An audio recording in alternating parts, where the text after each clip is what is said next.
ப்ராஜெக்டை பேசுவதற்கு பேச்சுவார்த்தைக்கு வருவதற்கு தயாராக இல்லாத ஜோன்ஸ் கம்பெனிக்கு புரோக்கர் வேலை செய்யற கலெக்டரா இருக்கான்னு திரும்ப நான் வலியுறுத்தி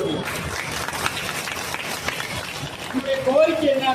நீ விசாரிக்க சொன்ன ஆளர் கலெக்டர் உத்தரவு போட்டு ஆளரை வயலேட் பண்ணி அதை புறந்தள்ளி தாசில்தார் பட்டா போட்டிருக்காங்க, அதை நிறுத்தி வைக்க என்பதுதான் நம்முடைய கோரிக்கை. இதை செவிமடுக்குவதற்கும் இதை பேசுவதற்கும் தகுதியற்ற ஒருவரை மாவட்ட ஆட்சியராக இருக்கிறார் என்பது அவமானம்.